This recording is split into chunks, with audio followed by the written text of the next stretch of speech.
Story 1 of 45. Israeli drone strike killing Australian aid worker Zomi Frankcom and 6 colleagues in Gaza, 2024. Israeli drone strike killing Australian aid worker Zomi Frankcom and 6 colleagues in Gaza, 2024. Here's what every outlet agrees on. Zomi Frankcom, 43, and 6 World Central Kitchen colleagues were killed in an Israeli drone strike on their humanitarian aid convoy in Gaza on April 1, 2024. Israel's military advocate general is investigating the strike, with 2 officers dismissed and 3 reprimanded for violations of IDF rules of engagement. Australia's former Defence Chief Mark Binskin's 2024 report found a significant breakdown in situational awareness and serious failures in Israeli military practices, but ruled the strike was not intentional. Binskin's report noted he was denied access to the unedited 90-minute drone audio footage of the strike despite full access to other materials. Israeli Ambassador Hillel Newman denied the investigation was shelved, stating it remains ongoing and legal proceedings take years. But not all outlets told the same story. The Guardian and ABC report that Binskin's report explicitly stated he was denied access to the drone audio footage, but Ambassador Newman claims Binskin had full access and the denial was not his decision. The Guardian and ABC quote Mal Frankcom saying the investigation remains open despite other high-profile cases being closed, while Newman insists the investigation is ongoing but not yet concluded. News Kamau and The Guardian highlight Australia's push for transparency and accountability, but Newman's comments in The Guardian downplay the urgency, stating legal proceedings take years. This story was covered by ABC News, The Guardian, and news.com.au. Story 2 of 45. NRL legend Nathan Merritt's cancer diagnosis and South Sydney's Legacy Bell appearance. NRL legend Nathan Merritt's cancer diagnosis and South Sydney's Legacy Bell appearance. Here's what every outlet agrees on. Nathan Merritt has stage 4 cancer affecting his liver and esophagus. Merritt has been given approximately 12 months to live by doctors. South Sydney Rabbitohras will invite Merritt to ring the Legacy Bell before their Good Friday match against the Bulldogs at Accor Stadium. Merritt scored 154 career tries, including 135 for South Sydney Rabbitohras. Merritt last attended a South Sydney game during the Indigenous round at Homebush in 2024 against the Parramatta Eels. But not all outlets told the same story. SMH reports Merritt scored 154 career tries, 135 for Souths, while News Kamau states he scored 146 tries for Souths only. SMH mentions Merritt's last game attendance was during the Indigenous round at Homebush in 2024, but News Kamau does not specify the year or location. SMH states Merritt was too fatigued to attend the Roosters game at Allianz Stadium, while News Kamau does not mention this detail. This story was covered by news.com.au and Sydney Morning Herald. Story 3 of 45. US allows Russian oil tanker to deliver crude to Cuba amid blockade and energy crisis. US allows Russian oil tanker to deliver crude to Cuba amid blockade and energy crisis.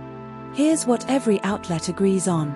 The Russian-flagged tanker Anatoly Kolodkin is carrying approximately 650,000 to 730,000 barrels of Urals crude oil from Primorsk to Cuba's Matanzas port. The ship was last tracked just off the eastern tip of Cuba, as of Sunday Monday, and expected to arrive by Tuesday local time. Cuba has faced a de facto US oil blockade since 2017, with no oil imports for 3 months leading to severe gasoline rationing and widespread blackouts. The US blocked Venezuelan oil shipments to Cuba in January 2024 after arresting Nicolas Maduro, forcing Cuba to rely on alternative sources like Russia. The Anatoly Kolodkin is sanctioned by the US, EU, and UK due to Russia's war in Ukraine. But not all outlets told the same story. The Guardian reports the tanker carries 650,000 barrels, while ABC states it carries 730,000 barrels. The Guardian mentions the US temporarily lifted sanctions on Russia to improve oil flow from Iran strikes, which ABC does not reference. ABC includes Trump's direct quote about no problem with any country sending oil to Cuba, while The Guardian only cites a US official without Trump's exact words. This story was covered by ABC News and The Guardian. Story 4 of 45. Australia's 2026 Daylight Saving Time transition and its regional effects. Australia's 2026 Daylight Saving Time transition and its regional effects. Here's what every outlet agrees on. Daylight saving time in Australia ends on Sunday, April 5, 2026 at 3 a.m. local time in participating states, NSW, Victoria, South Australia, Tasmania, ACT, Norfolk Island. Clocks move back 1 hour on April 5, 2026, reverting from Australian Eastern Daylight Time, AEDT, to Australian Eastern Standard Time, AEST.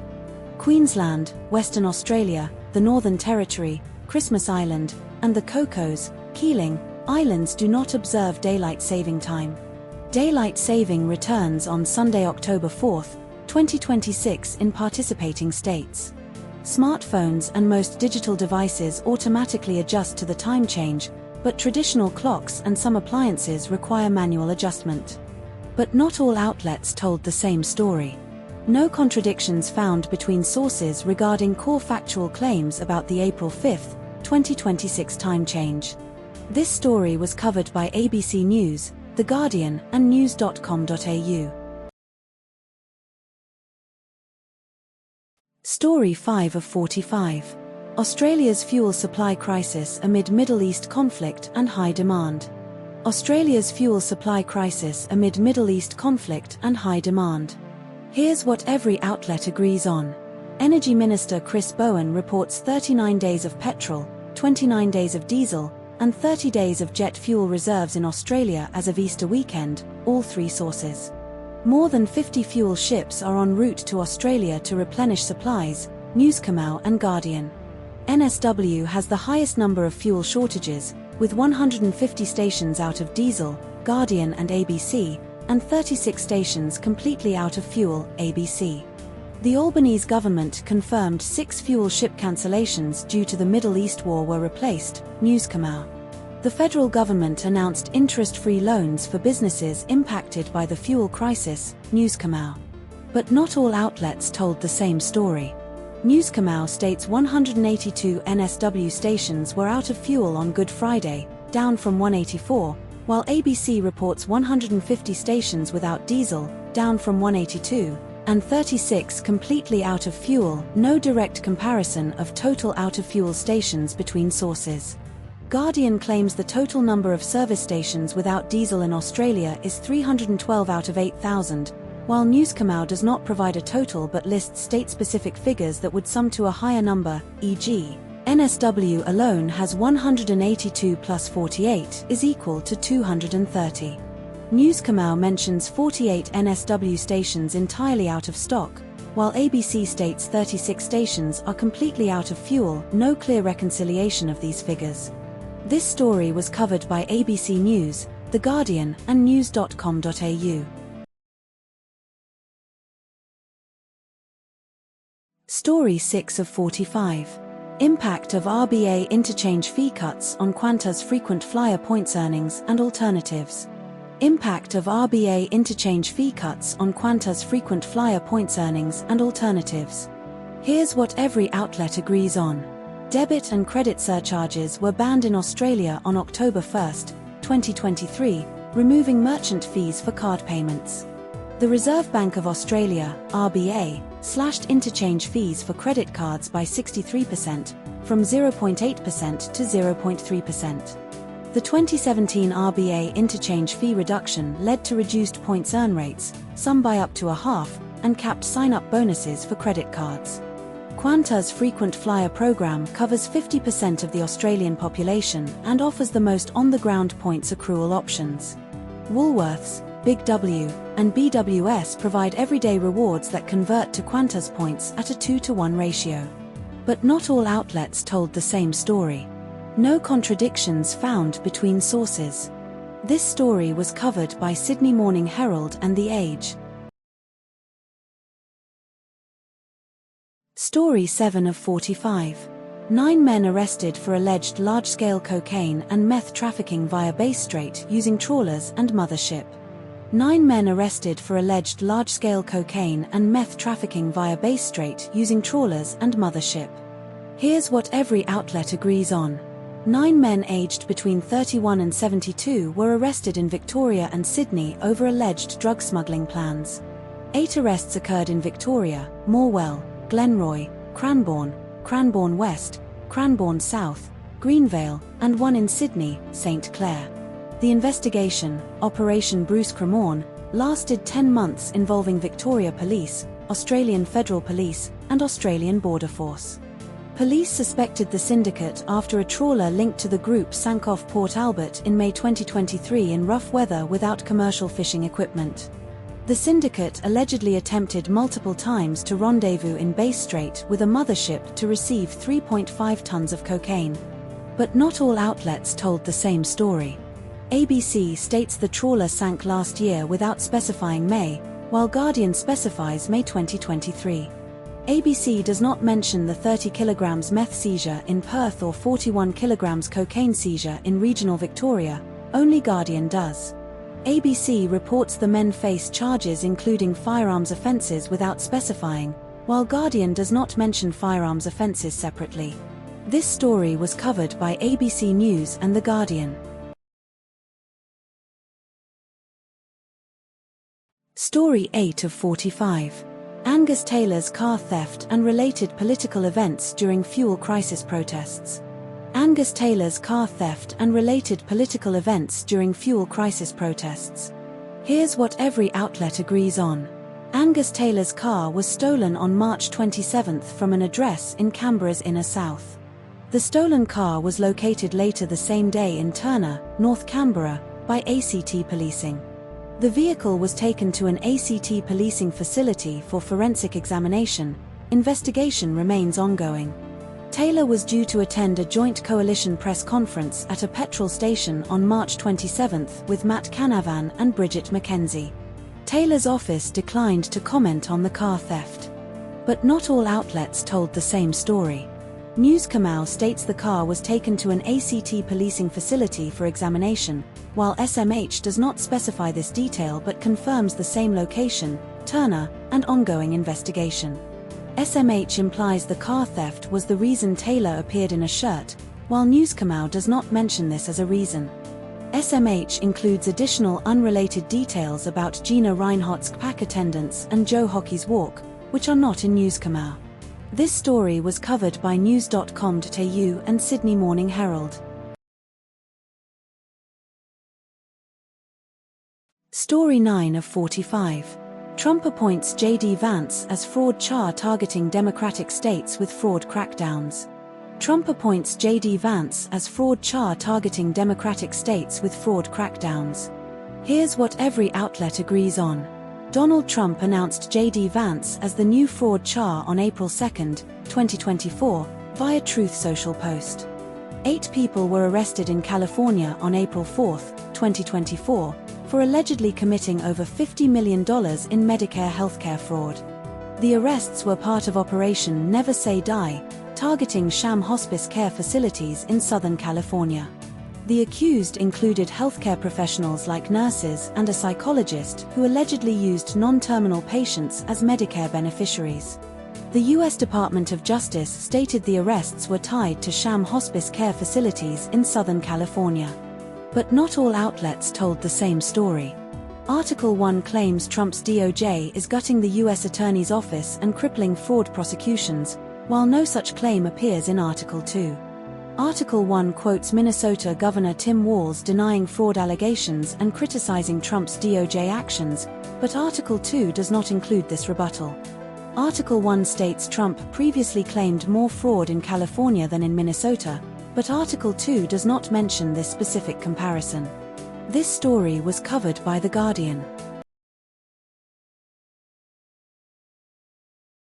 Story 10 of 45. Australia investigates tech giants over teen social media age ban compliance breaches. Australia investigates tech giants over teen social media age ban compliance breaches. Here's what every outlet agrees on. Meta, TikTok, Snapchat, Facebook, Instagram, and YouTube are under investigation for potential non-compliance with Australia's under-16 social media ban, Guardian, News Corp AU, ABC, SBS. The eSafety Commission's compliance report found that platforms allow underage users to repeatedly attempt age verification until they pass, Guardian, ABC, News Corp AU. The ban, effective December 10, 2023, covers 10 platforms: Facebook, Instagram, Snapchat, Threads, TikTok, X, Reddit, YouTube, Kik, and Twitch, Guardian, ABC, News Corp AU. Over 4.7 million accounts were deactivated or restricted in the first days after the ban, Guardian, News Corp AU. Fines for systemic non-compliance can reach up to $49.5 million Australian dollars, Guardian, News Corp AU, ABC. But not all outlets told the same story. The Guardian reports 31% of parents said their children still had social media accounts after the ban, but News Corp AU does not provide a comparable figure for post-ban usage. The Guardian states TikTok and Google did not respond to comment by publication time, while News Corp AU does not mention this. The Guardian claims 70% of under-16s maintained access on Instagram, Snapchat, and TikTok, but News Corp AU does not specify this exact percentage breakdown. This story was covered by ABC News, The Guardian, news.com.au, and SBS News. Story 11 of 45. US directs embassies to counter foreign disinformation using X and military psychological ops. US directs embassies to counter foreign disinformation using X and military psychological ops. Here's what every outlet agrees on. The US State Department issued a cable signed by Secretary of State Marco Rubio on March 29 directing all American embassies and consulates to launch coordinated campaigns against foreign propaganda and disinformation. The cable instructs embassies to work alongside the US military's Psychological Operations Unit, MISO, formerly PSYOP, to counter disinformation. Elon Musk's platform X, formerly Twitter, and its Community Notes feature are explicitly endorsed in the cable as an innovative tool to combat anti-American propaganda without compromising free speech or privacy. The US is targeting disinformation from Iran, Russia, and China, with Iran's state apparatus described as one of the world's most sophisticated disinformation networks. The cable outlines 5 goals: countering hostile messaging, expanding information access, exposing adversary behavior, elevating pro-US local voices, and promoting telling America's story. But not all outlets told the same story. No contradictions found between the two sources, as Article 2 is a condensed repetition of key points from Article 1. This story was covered by The Guardian. Story 12 of 45. NSW fuel price enforcement crackdown amid global supply crisis. NSW fuel price enforcement crackdown amid global supply crisis. Here's what every outlet agrees on. NSW issued 93 penalty infringement notices to fuel stations for price mismatching between bowser prices and fuel checklistings between late March and early April 2024. The NSW government conducted compliance inspections across approximately 1,800, 75% of registered, fuel stations in NSW in April 2024. Fuel check daily visits surged from 8,000 to 10,000 in January 2024 to 500,000 by late March 2024, peaking at over 20,000 visits per hour in April 2024. NSW fair trading can impose on-the-spot fines of $1,100 or court penalties of up to $22,000 for individuals and $110,000 for corporations for non-compliance with fuel price transparency rules. The federal government cut the fuel excise in half, 26.3 cents per litre reduction, in response to the Iran conflict, with an additional 5.7 cents per litre cut from GST windfalls. But not all outlets told the same story. Newscomau mentions suspected price exploitation as a reason for fines, but Guardian explicitly states none of the NSW infringement notices were issued for price gouging. Newscomau states the federal excise cut should reduce prices by 26.3 cents per litre, while Guardian mentions a reduction of as much as 32 cents per litre from combined excise and GST cuts. Guardian reports 2,400 fuel stations are registered to fuel check in NSW, but Newscomau and ABC do not specify this exact number, only mention 75% of stations inspected. This story was covered by ABC News, The Guardian, and news.com.au. Story 13 of 45. Barry Jones reflections on his career, political critiques, and personal recovery at 93. Barry Jones reflections on his career, political critiques, and personal recovery at 93. Here's what every outlet agrees on. Barry Jones is 93 years old and refers to an eye on the exit ramp as he reflects on his life and unfinished work. Jones suffered a ridiculous fall in September 2023 while eating breakfast in Melbourne, resulting in a 3-point landing, head, right buttock, base of spine, and 40 days in hospital. Jones described his leg as having done an optus, lost communication, after the fall, leaving him unable to walk and hospitalized for 40 days. Jones met Vladimir Putin in 1990 in St. Petersburg, initially dismissing him as a colorless figure before recognizing his future significance. Jones was the first Australian MP to speak about climate change in Hansard, decades before it became mainstream. But not all outlets told the same story. No contradictions found between the two sources. The articles are nearly identical in content and reporting. This story was covered by Sydney Morning Herald and The Age. Story 14 of 45. AFL player Tristan Xerri suspended for blood-wiping incident during Essendon game. AFL player Tristan Xerri suspended for blood-wiping incident during Essendon game. Here's what every outlet agrees on. Tristan Xerri was suspended for 3 matches after pleading guilty to serious misconduct at the AFL tribunal. Xerri wiped blood from his nose onto Essendon captain Andrew McGrath's face during a match on Saturday night. The incident occurred after Xerri kicked a goal in the second quarter of North Melbourne's 12-point win over Essendon.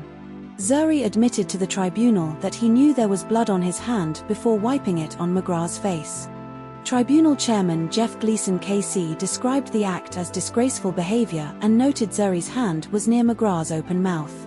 But not all outlets told the same story. ABC states Xerri had a genuine reason that I was on the ground to show he didn't flop, while The Guardian does not include this specific justification. ABC mentions Xerri wanted to extract blood to show them that I was bleeding as part of his defense, which is not explicitly stated in The Guardian. The Guardian does not mention Xerri consulting a doctor about infectious disease risks, only ABC does. This story was covered by ABC News and The Guardian. Story 15 of 45. Western Australia activates emergency fuel supply powers amid regional shortages. Western Australia activates emergency fuel supply powers amid regional shortages. Here's what every outlet agrees on. Western Australian Premier Roger Cook activated emergency powers under the Fuel, Energy and Power Resources Act 1972 to force fuel suppliers to disclose stock levels and distribution details. 3 of the 6 major fuel suppliers initially refused to provide requested information voluntarily, prompting the government to invoke emergency measures. Energy Minister Amberjade Sanderson stated the declaration allows compliance with the Commonwealth's Keep Australia Moving, Level 2, National Fuel Plan. The government seeks transparency on fuel volumes, distribution points, and frequency of distribution to allocate supplies to regional WA, particularly agricultural and mining regions. Penalties for non-compliance include a maximum of $100,000 per day for corporations and $10,000 per day for individuals, as outlined by the ABC and Newscomau. But not all outlets told the same story. Newscomau states the emergency declaration is not a state of emergency but focuses on transparency, while ABC implies the act is more narrowly targeted than COVID-era measures without explicitly contradicting any WSOMU's phrasing. ABC mentions the emergency powers are invoked due to the war in the Middle East causing disruptions, but Newscomau does not explicitly name the conflict, only referencing global supply chain pressures. Newscomau does not mention the specific penalty amounts, $100,000 per day for corporations, highlighted by ABC and WA Energy Minister Sanderson. This story was covered by ABC News, news.com.au, and SBS News. Story 16 of 45. Australian couple renovates a French chateau for the price of a Sydney apartment. Australian couple renovates a French chateau for the price of a Sydney apartment. Here's what every outlet agrees on. The couple, referred to as the author and her husband Richard, purchased Chateau de la Roche-Joubert in the Dordogne region of France. The chateau was acquired for the equivalent price of a one-bedroom apartment in Sydney, no specific dollar amount given but implied as comparable. The couple first discussed renovating a property together as soon as they started dating in 1992, beginning with a one-bedroom Edwardian flat in Sydney's North Shore. They renovated multiple properties in Sydney over decades, including a California bungalow in Fairlight after having children. The chateau purchase occurred during the COVID-19 pandemic when the couple was eager to travel and explore French real estate. This story was covered by Sydney Morning Herald and The Age. Story 17 of 45. St Kilda AFL player Lance Collard faces tribunal for alleged homophobic slur in VFL match. St Kilda AFL player Lance Collard faces tribunal for alleged homophobic slur in VFL match. Here's what every outlet agrees on. Lance Collard, 21, is a St Kilda forward facing a disciplinary tribunal for an alleged homophobic slur during a VFL match against Frankston in round 2. Collard was initially banned for 3 weeks for a brawl involving a high hit on an opponent in the same match, later reduced to 2 weeks after pleading guilty. This incident follows a 6-game ban Collard received in 2024 for using a homophobic slur while playing for VFL side Sandringham, affiliated with Street Kilda. The AFL has referred a charge of alleged breach of AFL Rule 2.3a, conduct unbecoming, against Collard to a disciplinary tribunal hearing scheduled for next week. Collard allegedly used the homophobic slur during a heated exchange with another player in the VFL match against Frankston last week. But not all outlets told the same story. No contradictions found between the two sources on core factual claims. This story was covered by ABC News and news.com.au. Story 18 of 45. Australia's potential gas supply shortfall and government threat to limit LNG exports for winter 2024. Australia's potential gas supply shortfall and government threat to limit LNG exports for winter 2024. Here's what every outlet agrees on. Resources Minister Madeleine King issued a notice of intent under the Australian Domestic Gas Security Mechanism, ADGSM, on, date implied, April 2024, to gas producers, warning of potential export controls if domestic supply is insufficient for winter, July, September 2024. The ACCC forecasts a potential gas shortfall of up to 12 petajoules for July or September 2024, enough to power 76,000 homes during that period. Gas producers have 30 days, until mid-May 2024, to respond to the government's notice before export controls may be imposed.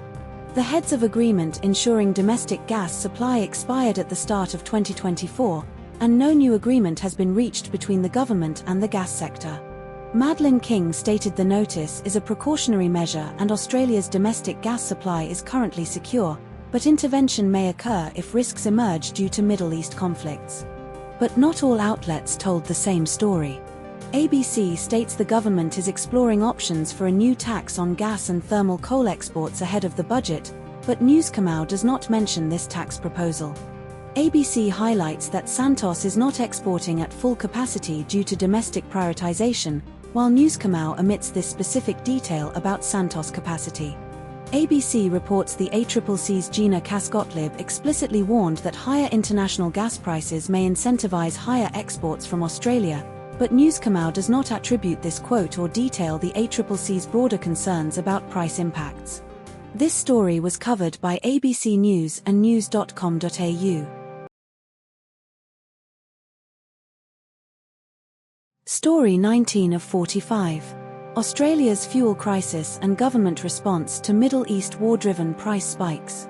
Australia's fuel crisis and government response to Middle East war-driven price spikes. Here's what every outlet agrees on. Anthony Albanese delivered a rare national address to the nation on April 3, 2024, at 7 p.m. Australian Eastern Daylight Time, urging Australians to conserve fuel and reassuring them to carry on as normal despite economic pressures from the Middle East conflict. The federal government halved the fuel excise on petrol and diesel by 26.3 cents per litre for 3 months, effective April 1, 2024, reducing the tax from 52.6 cents to 26.3 cents per litre. The heavy vehicle road user charge was reduced to zero for 3 months to support truck drivers, costing the government approximately $2.55 billion, with an additional $53 million saved by delaying the scheduled increase in the road user charge. Australia's national fuel reserves include 39 days' worth of petrol, 30 days' worth of diesel, and 30 days' worth of jet fuel as of early April 2024, with 6 days' worth of petrol and 5 days' worth of diesel already released from the emergency stockpile. The average retail price of unleaded petrol in Australia's 5 largest cities rose 8% to 252.2 cents per litre in the week to March 25, 2024, and diesel prices rose 10% to 303.5 cents per litre, according to the Australian Competition and Consumer Commission, ACCC. But not all outlets told the same story. The Guardian and ABC both reported that the excise cut would save motorists 26.3 cents per litre, but The Age and News.com.au suggested that the savings might not be felt immediately or uniformly across all service stations, with some areas potentially waiting weeks for the full benefit. The Guardian and ABC reported that the Australian government had agreed to a total fuel excise cut of 32 cents per litre by returning GST windfall revenue to motorists, but The Age and News.com.au did not mention this specific detail, focusing instead on the initial 26.3 cent cut. The Guardian warned that the excise cut could increase demand and pressure the Reserve Bank to raise interest rates, while the ABC and News.com.au did not explicitly address this economic concern, focusing more on the immediate impact on fuel prices. This story was covered by ABC News, The Guardian, News.com.au, SBS News, Sydney Morning Herald and The Age. Story 20 of 45.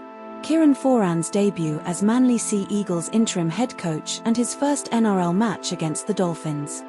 Kieran Foran's debut as Manly Sea Eagles interim head coach and his first NRL match against the Dolphins.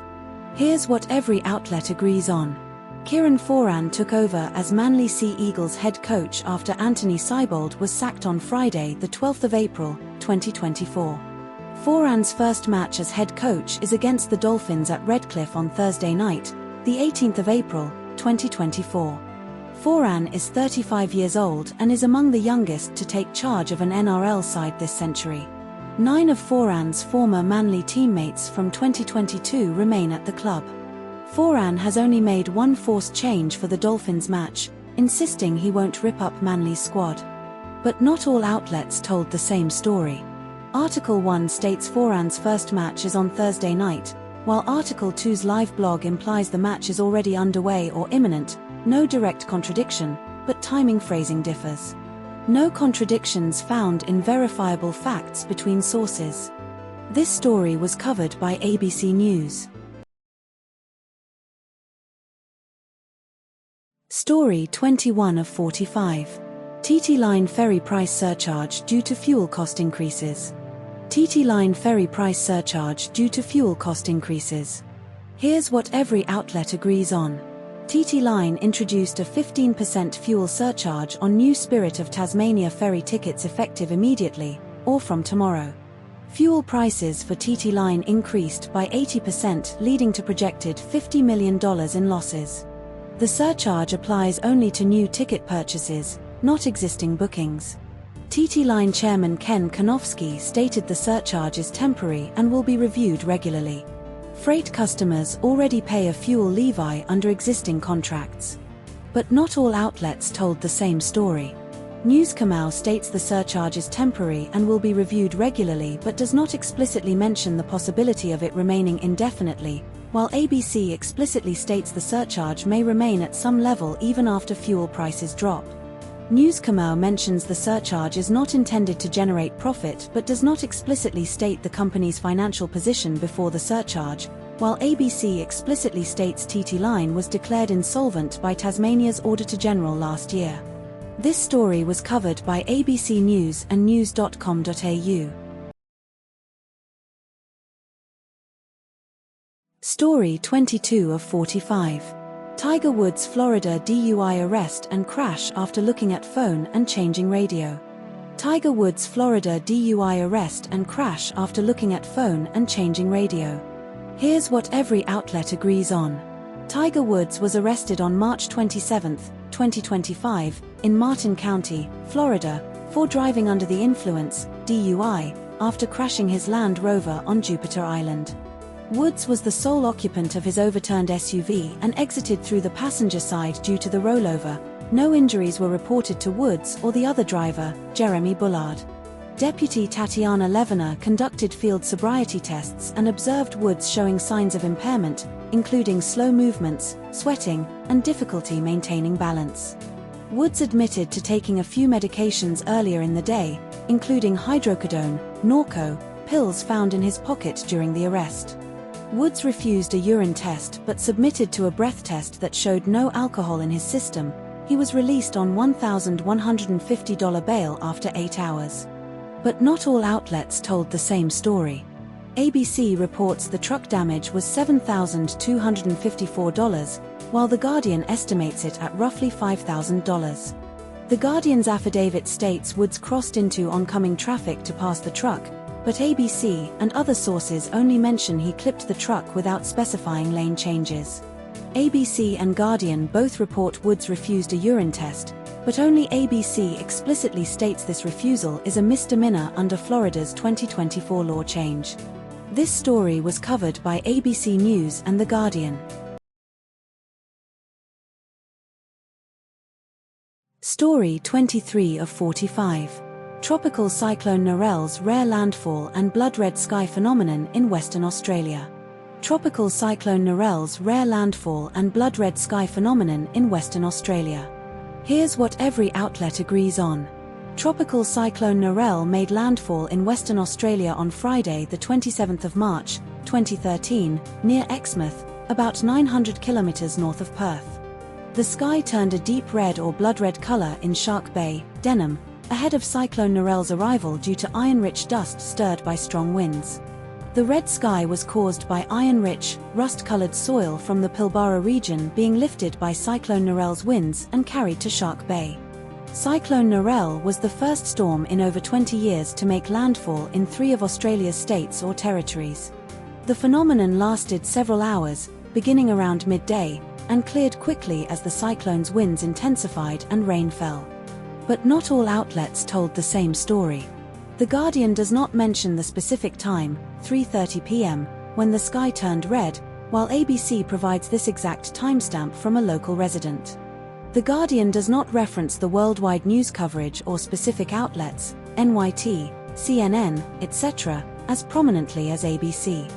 ABC emphasizes the cloud cover's role in darkening the sky uniformly, while The Guardian does not detail this atmospheric effect. This story was covered by ABC News and The Guardian. Story 24 of 45. US President Trump's criticism of NATO allies over Iran conflict and Australia's response under Albanese. US President Trump's criticism of NATO allies over Iran conflict and Australia's response under Albanese. Here's what every outlet agrees on. Donald Trump threatened to withdraw the US from NATO after allies refused to support his military actions against Iran. Australia and the UK denied the US military access to their airspace and refused to commit naval assets to the conflict. Trump accused Australia of failing to offer military support, calling it a huge surprise given historical alignment. Anthony Albanese, Australian PM, avoided direct criticism of Trump's war conduct in a national address. The UK's Keir Starmer opposed the war but granted Trump some demands, including military access. But not all outlets told the same story. Article 1 claims Trump is absolutely considering withdrawing the US from NATO, while Article 2 states Trump's threats are not cutting through with allies and he lacks clear options. Article 1 describes Trump's war as illegal and geopolitical madness, while Article 2 frames it as a dangerous standoff without explicitly calling it illegal. Article 1 suggests Albanese steered well clear of criticizing Trump, but Article 2 argues Albanese quite rightly brushed off Trump's criticism, implying a more assertive stance. This story was covered by The Guardian. Story 25 of 45. Australian political polling shows Labor's declining support amid fuel crisis and Middle East war. Australian political polling shows Labor's declining support amid fuel crisis and Middle East war. Here's what every outlet agrees on. Anthony Albanese's Labor government primary vote dropped to 31% in Newspoll, from 36% in November 2023 and 34.6% at the May 2023 election. One Nation's primary vote is at 26% in Newspoll and 29% in Redbridge poll, both sources. The Coalition's primary vote is at 21% in Newspoll and 17% in Redbridge poll, record low. 72% of voters disapprove of US military action against Iran, reported in both Newspoll sources. Anthony Albanese announced Australia will underwrite the purchase of additional fuel cargoes to address supply shortages. But not all outlets told the same story. Article 1 states One Nation's primary vote slipped slightly to 26%, while Article 2 states it rose to 29% in Redbridge poll. Article 1 reports Labor's primary vote at 31%, Newspoll, while Article 2 reports Labor's primary vote unchanged at 32%, Redbridge. Article 1 claims the Coalition's primary vote is 21%, Newspoll, but Article 2 states it dropped to a record low of 17%, Redbridge. This story was covered by news.com.au. Story 26 of 45. 7.4 magnitude earthquake near Indonesia triggers tsunami warnings across Asia-Pacific. 7.4 magnitude earthquake near Indonesia triggers tsunami warnings across Asia-Pacific. Here's what every outlet agrees on. A magnitude 7.4 earthquake struck the northern Molucca Sea region, Indonesia, at 9:48 a.m. AEDST, local time, on Thursday, with an epicenter 127 kilometers west-northwest of Ternate, Indonesia, at a depth of 35 kilometers. The U.S. Geological Survey, USGS, initially recorded the quake at magnitude 7.4, later confirmed, no higher magnitude reported in consensus. The Pacific Tsunami Warning Center issued warnings of possible tsunami waves, 0.3 m to 1 m above tide level, along Indonesian coasts within 1,000 kilometers of the epicenter, affecting Indonesia, the Philippines, and Malaysia. Japan's meteorological agency stated there was no expected tsunami damage to Japan despite possible slight sea level changes.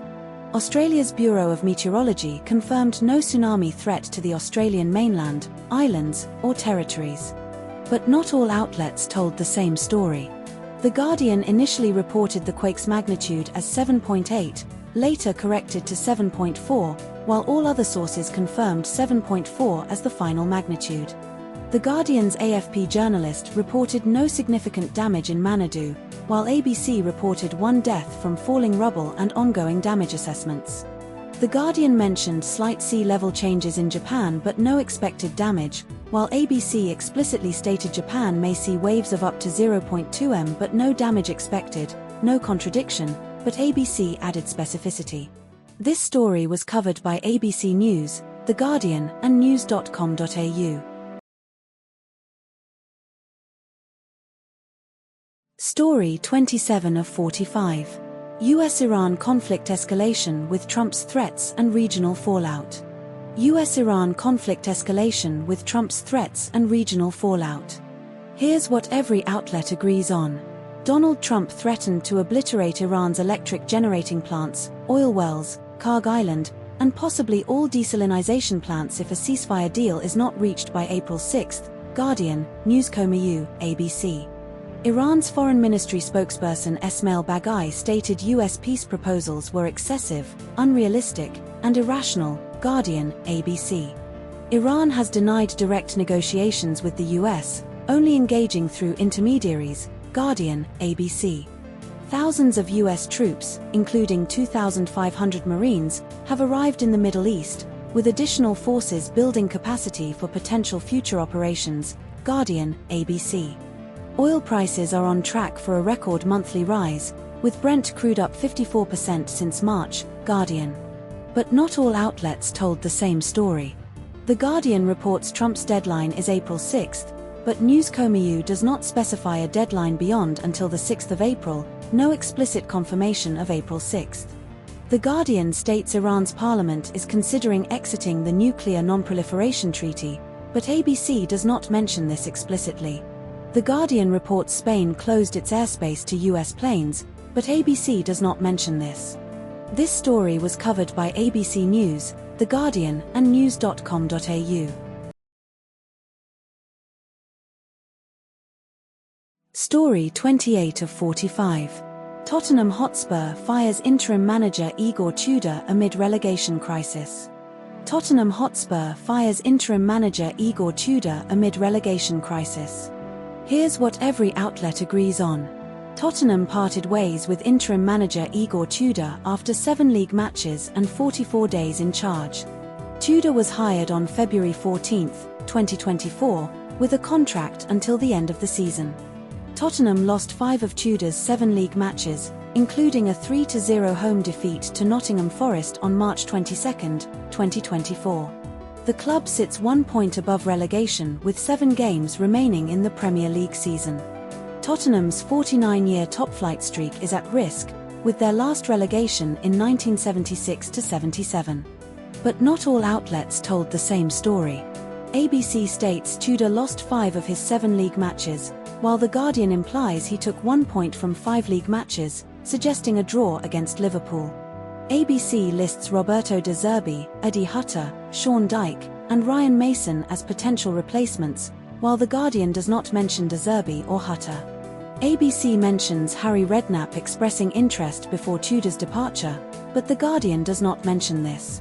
This story was covered by ABC News and The Guardian. Story 29 of 45. NASA's Artemis II mission, first crewed lunar flyby in over 50 years. NASA's Artemis II mission, first crewed lunar flyby in over 50 years. Here's what every outlet agrees on. The Artemis II mission launched on November 16, 2024, or scheduled for early April 2024 in some sources, corrected to November 2024 based on context, sending 4 astronauts Reed Wiseman, Victor Glover, Christina Koch, and Jeremy Hansen around the Moon in a 10-day mission without landing. The crew includes the first woman, Christina Koch, first person of color, Victor Glover, and first non-US citizen, Jeremy Hansen, to travel beyond low Earth orbit. The Space Launch System, SLS, rocket and Orion spacecraft stack stands at 322 feet, 98 meters, tall, taller than the Statue of Liberty, 305 feet, and Big Ben, 316 feet. The mission aims to test life support systems, radiation exposure, and spacecraft performance for future Artemis missions, including Artemis III, 2028, which will land astronauts on the Moon. The translunar injection burn occurred approximately 26 hours after launch, propelling the Orion capsule toward the Moon with a 6-minute engine firing. But not all outlets told the same story. Article 1 states the SLS rocket is slightly taller than London's Big Ben, 96m, while Article 5 states the SLS rocket is 322 feet 98 meters tall, taller than Big Ben, 316 feet. Both are correct but emphasize different comparisons. Article 2 mentions the launch window opening at 9:24 a.m. Australian Eastern Daylight Time, local time, while Article 4 states the launch is scheduled for 6:24 p.m. Eastern Time, local time. These are conflicting time references due to different time zones and sources. Article 3 states the launch is scheduled for 6:24 p.m. Eastern Time on Wednesday, while Article 5 states the launch is scheduled for 6:24 p.m. Eastern Time on Wednesday, same time but different articles may have conflicting details on the day of the week. This story was covered by ABC News and The Guardian. Story 30 of 45. Carlton AFL coach Michael Voss faces scrutiny over repeated late-game collapses in 2026 season. Carlton AFL coach Michael Voss faces scrutiny over repeated late-game collapses in 2026 season. Here's what every outlet agrees on. Michael Voss is Carlton's head coach and was retained by club leadership in August 2024 to complete his contract in 2026. Carlton lost to Melbourne on Sunday, 2026, after surrendering a 43-point lead at the MCG. Carlton lost to North Melbourne on Good Friday, 2026, after leading by 21 points in the final quarter, 14.12, 96, to 13.8, 86.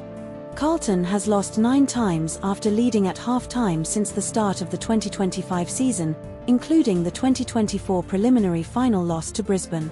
Carlton's 2025 season finished with a record of 9 wins and 14 losses, placing them 11th in the ladder. But not all outlets told the same story. The Guardian claims Carlton's bulldozing football style is labour-intensive and difficult to maintain, while Voss and ABC sources emphasise the need for energy and contest without criticising the style's sustainability. The Guardian suggests Carlton's problems are not just above the shoulders and tied to coaching philosophy, but ABC and The Age focus primarily on late-game mental composition issues without addressing structural playstyle critiques. The Guardian implies Graham Wright's decision to retain Voss was a deliberate shift away from Carlton's traditional coaching culture, while ABC and The Age do not explicitly discuss this cultural shift as a key factor. This story was covered by ABC News, The Guardian, and The Age. Story 31 of 45. Kieran Trippier's departure from Newcastle United and related football news. Kieran Trippier's departure from Newcastle United and related football news. Here's what every outlet agrees on. Kieran Trippier will leave Newcastle United this summer when his contract expires.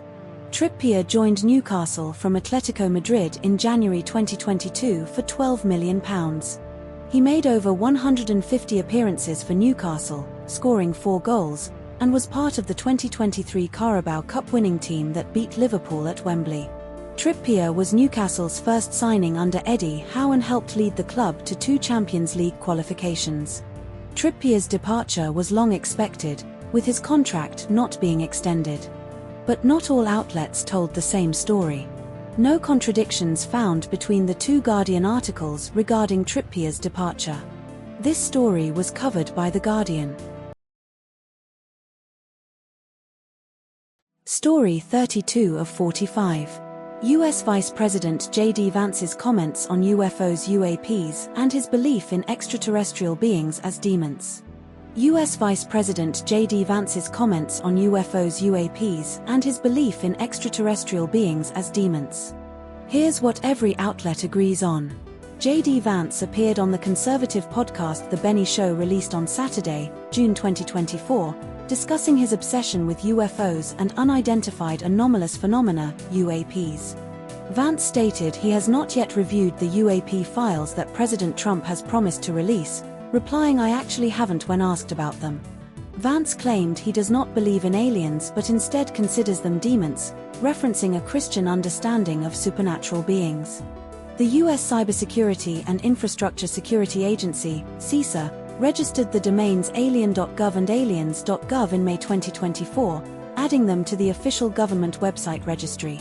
Donald Trump announced on Truth Social that he instructed agencies to begin releasing government files related to alien and extraterrestrial life. But not all outlets told the same story. Article 1 states Vance's podcast was released on Saturday, while Article 2 does not specify the exact date but implies it was recent. Article 1 frames Vance's comments as serious and tied to broader political and religious discourse, while Article 2 presents them as satirical and rooted in personal discontent. Article 1 mentions Vance's notable silence about Donald Trump's war in the Middle East, but Article 2 does not reference this context. This story was covered by The Guardian. Story 33 of 45. 20-year-old man accused of plotting WA terror attacks faces bail hearing. 20-year-old man accused of plotting WA terror attacks faces bail hearing. Here's what every outlet agrees on. Jason Joseph Michaels, 20, is accused of plotting a terrorist attack targeting Parliament House, police headquarters, and mosques in Perth, WA, following a raid on his parents' Bindune home in February 2024. Police seized a written manifesto diary containing plans for mass casualty attacks, dozens of rounds of ammunition, 900-plus guns, and knives during the raid at Bindune, 75 kilometers northeast of Perth. Magistrate Belinda Coleman refused bail for Michaels, describing his diary as disturbing and not just ramblings but evidence of intent, and noting he was remanded in custody. Michaels allegedly referenced white supremacist ideology, consulted extremist manifestos, and researched targets like mosque entry points and lockpicking techniques. Michaels appeared via video link from Casuarina Prison's Special Handling Unit during the bail hearing on March 2024. But not all outlets told the same story. ABC mentions Michaels may require an assessment for autism spectrum disorder, but this detail is not referenced in Newscomer or The Guardian. The Guardian describes Michaels' diary as containing a list of actions he planned to undertake, while Newscomer frames it as big grandiose ideas that were never going to happen, implying differing interpretations of intent. Newscomer states Michaels allegedly researched explosives via a 3D computer and bomb-making materials, but The Guardian does not specify this method, only mentioning a 3D printer for a gun. This story was covered by ABC News, The Guardian, and news.com.au. Story 34 of 45. International coalition meeting to reopen Strait of Hormuz amid Iran blockade. International coalition meeting to reopen Strait of Hormuz amid Iran blockade. Here's what every outlet agrees on. A virtual meeting of 35 to 40 countries, including Australia, UK, France, Germany, Italy, Netherlands, Japan, Canada, South Korea, New Zealand, UAE, Nigeria, was held on the 29th of March, 2024 to discuss reopening the Strait of Hormuz, excluding the US. Foreign Minister Penny Wong represented Australia at the meeting, which was convened by UK Foreign Secretary Yvette Cooper and UK Prime Minister Keir Starmer. The Strait of Hormuz carries 15 to 25% of the world's seaborne oil and gas supplies, with 1,000 to 2,000 ships and 20,000 seafarers currently stranded due to Iran's partial blockade. Australia has deployed an E-7 Wedgetail surveillance aircraft to the UAE, contributing to regional defense efforts in the Gulf. Iran's blockade began after US and Israeli strikes on the 28th of February, 2024, with only 130 to 25 vessels passing daily, versus pre-war 150 to 200. But not all outlets told the same story. ABC and News Corp Australia report Australia may have deployed Tilda 90 SAS operatives to the Middle East, but the government denies specifics and only confirms some ADF personnel are deployed. The Guardian states Macron called military reopening of the Strait unrealistic, while Trump claimed Iran offered a ceasefire and the Strait would open naturally. Both claims were denied by Iran. ABC and News Corp Australia mention Australia's E-7 Wedgetail is playing a really important role in Gulf defence, but The Guardian does not specify its operational details beyond its presence. This story was covered by ABC News, The Guardian, and news.com.au. Story 35 of 45. Australian government's gambling advertising reforms and public reaction. Australian government's gambling advertising reforms and public reaction. Here's what every outlet agrees on. Anthony Albanese announced gambling reforms on the 4th of April, 2026 during a National Press Club address. The Murphy Report, titled You Win Some, You Lose More, was published in June 2023 with 31 recommendations, including a call for a total ban on online gambling advertising. The late Labour MP Peter Murphy chaired the parliamentary inquiry into online gambling reform that produced the Murphy Report. Gambling ads will be capped to a maximum of 3 per hour on TV between 6 a.m. and 8:30 p.m. under the new reforms. Gambling ads will be banned on radio during school pickup and drop-off times. But not all outlets told the same story. ABC and Guardian both report that the reforms do not go far enough, But ABC mentions taking out the trash as a political strategy, while Guardian's opinion piece calls it tragically short and tinkering. ABC and Guardian both state that the reforms are not a full implementation of the Murphy Report, but Guardian's opinion piece by David Pocock specifically calls the timing of the announcement not an announcement the government wanted under scrutiny. ABC and Guardian both report that the reforms include a cap of 3 ads per hour on TV between 6 a.m. and 8:30 p.m., but Guardian notes that the Roland model proposed a stricter cap of 2 ads per hour until 10 p.m. This story was covered by ABC News, The Guardian, and news.com.au. Story 36 of 45. Australia's fuel supply crisis and government response amid Middle East conflict. Australia's fuel supply crisis and government response amid Middle East conflict. Here's what every outlet agrees on. Australia currently holds 30 days of diesel, 39 days of petrol, and 30 days of jet fuel in reserve, ABC Article 1, ABC Article 2. Fuel shipments to Australia are secured through May 2024, ABC Article 1, ABC Article 2.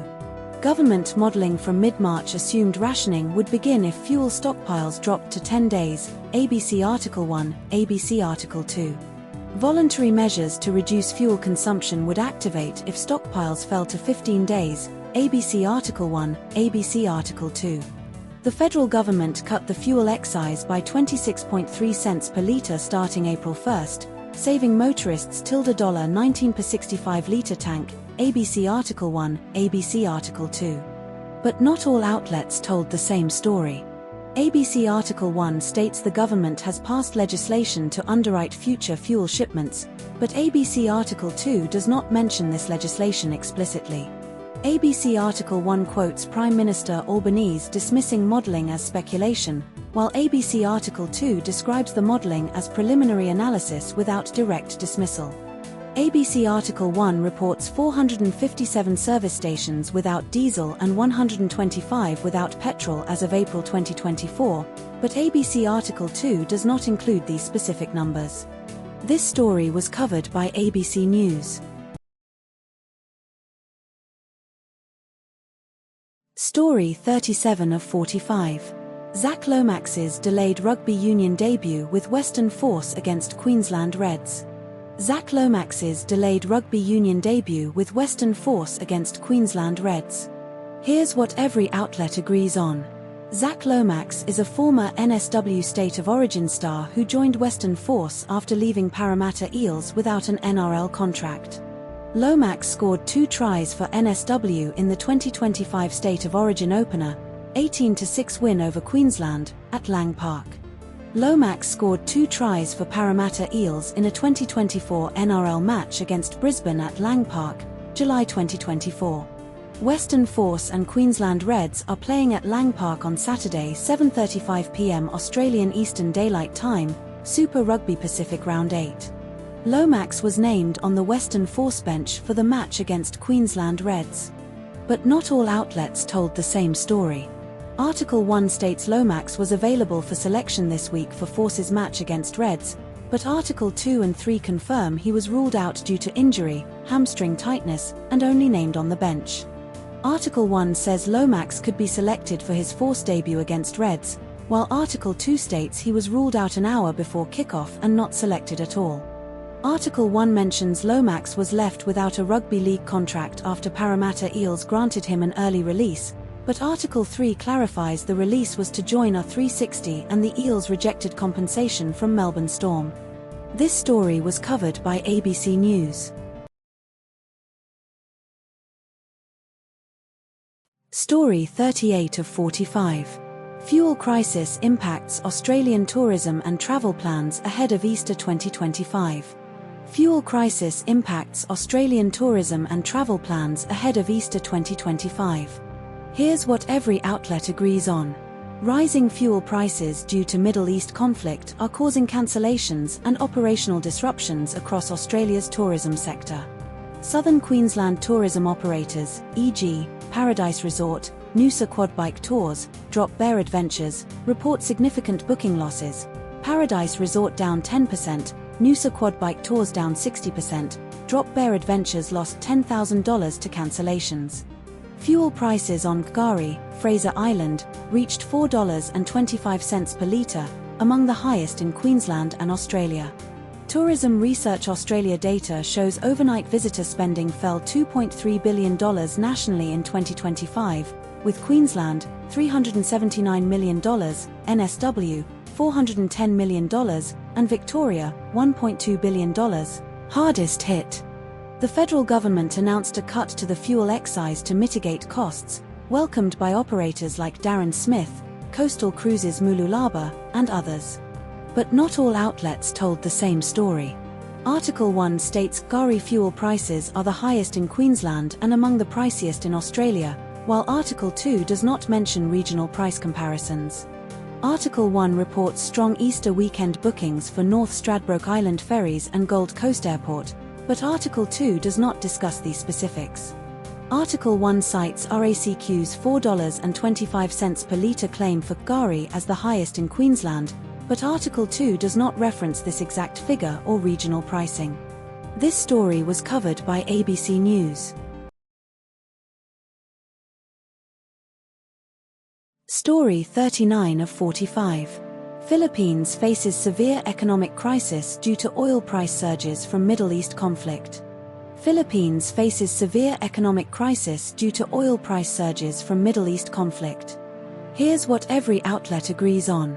The Philippines declared a national energy emergency on March 27, 2024, as the first country worldwide to do so due to the oil crisis triggered by the Middle East conflict. The Philippines imports nearly all of its crude oil from the Middle East, making it highly vulnerable to global oil price fluctuations. Fuel prices in the Philippines surged by 60%, Guardian, or more than doubled, ABC, since the conflict began, with diesel prices rising from P55 to P130 per litre. Transport workers, including tricycle and jeepney drivers, are the hardest hit, with daily earnings reduced by nearly a third due to higher fuel costs. President Ferdinand Marcos announced on March 27 that the government secured enough crude oil for domestic processing until June 30, 2024, including a recent shipment from Russia. But not all outlets told the same story. The Guardian reports a 60% surge in fuel prices, wiping out nearly a third of transport workers' income, while ABC states diesel prices more than doubled, from P55 to P130. The Guardian mentions President Marcos admitting challenges securing supplies before announcing sufficient crude oil, while ABC does not reference this admission. The Guardian highlights a pump attendant covering a nearly $100 bill after an SUV driver fled, but ABC does not mention this incident. This story was covered by ABC News and The Guardian. Story 40 of 45. Barbie Dream Fest event failure and fan refunds. Barbie Dream Fest event failure and fan refunds. Here's what every outlet agrees on. The event was called Barbie Dream Fest and took place in Fort Lauderdale, Florida. Tickets ranged from $69 ABC, $69 US, to $449 ABC, US $449 $655 for the Dream Pass. The event was organized by Mischief Management, which licensed the Barbie brand from Mattel. Attendees reported receiving only a hairbrush and Barbie-themed hand sanitizer in their swag bag. Mattel issued full refunds to all ticket holders after the event. But not all outlets told the same story. ABC states the Dream Pass cost $449 US, $655, while The Guardian states it was $452.50. ABC mentions the roller disco was small and only big enough for kids, while The Guardian describes it as a 20x 40-foot square of concrete with no decorations. ABC reports Serena Williams and Angel Reese were in attendance as speakers, while The Guardian does not mention their attendance beyond listing them as speakers. This story was covered by ABC News and The Guardian. Story 41 of 45. Review of JW Marriott Khao Lak Resort and Spa in Thailand by two Australian news sources. Review of JW Marriott Khao Lak Resort and Spa in Thailand by two Australian news sources. Here's what every outlet agrees on. The resort is named JW Marriott Khao Lak Resort and Spa and located at 4112 Smoo 3 Kuk Kark, Takua Pa District, Phang Ngo, Thailand, 82220. The resort has 424 rooms and villas, with a recent redevelopment adding 127 rooms and villas. The resort features 6 distinct accommodation wings connected by extensive waterways. Deluxe rooms start at $253 per night. The resort offers 11 restaurants, bars, and dining experiences including Olive, Italian, Thai, Thai, Sakura, Japanese, and Drift, Mediterranean and Middle Eastern. But not all outlets told the same story. No contradictions found between the two sources. This story was covered by Sydney Morning Herald and The Age. Story 42 of 45. Israel's parliament approves death penalty for Palestinians convicted of lethal attacks. Israel's parliament approves death penalty for Palestinians convicted of lethal attacks. Here's what every outlet agrees on. Israel's parliament passed legislation making the death penalty by hanging the default punishment for West Bank Palestinians convicted of nationalistic killings or acts of terror against Israelis, effective within 30 days, ABC, Guardian 1, Guardian 3. The law applies only to future cases and is not retroactive, sparing Palestinians freed in recent ceasefire deals, ABC, Guardian 3. Itamar Ben-Gvir, Israel's far-right national security minister, spearheaded the bill and wore a noose-shaped lapel pin during its passage, ABC, Guardian 3. The Association of Civil Rights in Israel filed a petition challenging the law, calling it discriminatory by design and lacking legal authority over West Bank Palestinians, ABC. The UN and European nations, including Britain, France, Germany, and Italy, condemned the law as violating international law and democratic principles, Guardian 3, ABC. But not all outlets told the same story. The Guardian, Article 1, describes Israel's prison system as a network of torture camps with over 80 Palestinian deaths in custody since October 2023, while ABC and Guardian, Article 3, do not provide specific death tolls or framing of prison conditions as torture camps. The Guardian, Article 1, argues the law is part of a deliberate, long-term policy of dehumanization and genocide against Palestinians, a claim not explicitly supported or refuted by ABC or Guardian, Article 3. ABC reports that the Shin Bet security agency had previously opposed the death penalty due to fears of provoking revenge attacks, but Guardian, Article 1, does not mention this agency's stance. This story was covered by ABC News and The Guardian. Story 43 of 45. Man accused of bombing Invasion Day rally may plead insanity defense. Man accused of bombing Invasion Day rally may plead insanity defense. Here's what every outlet agrees on. Liam Alexander Hall, 32, is accused of allegedly throwing a homemade fragment bomb filled with ball bearings and screws into a crowd of about 2,500 people at an Invasion Day rally in Perth CBD on January 26, 2026. The device did not detonate, causing no injuries but prompting widespread evacuations and outrage, particularly among Indigenous Australians. Hall faces charges of engaging in a terrorist act, making or possessing explosives under suspicious circumstances, and doing an act likely to endanger life or safety. Hall's lawyer, Simon Freitag, plans to seek a Section 27, insanity, defense, requiring a psychiatric report before entering a plea in late May or early June.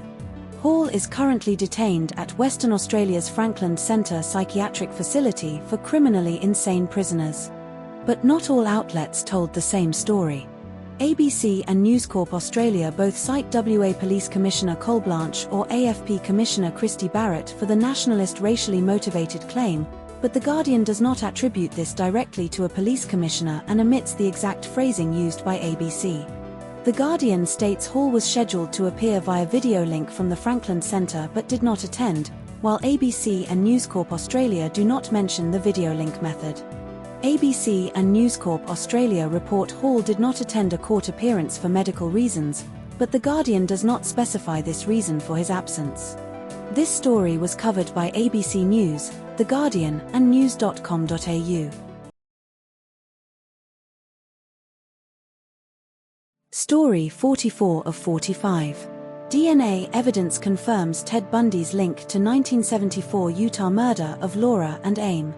DNA evidence confirms Ted Bundy's link to 1974 Utah murder of Laura and Aim.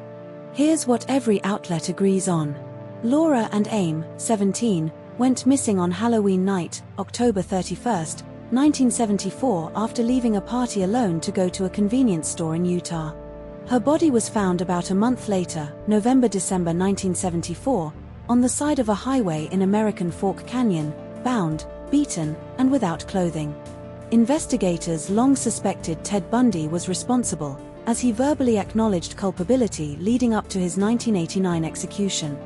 New DNA testing in 2024 definitively linked Bundy to Aim's murder using advanced forensic technology acquired by the Utah State Crime Lab in 2023. Bundy was studying law at the University of Utah and living in Salt Lake City at the time of Aim's killing. But not all outlets told the same story. The Guardian does not mention hikers discovering the body, while ABC explicitly states hikers found her body.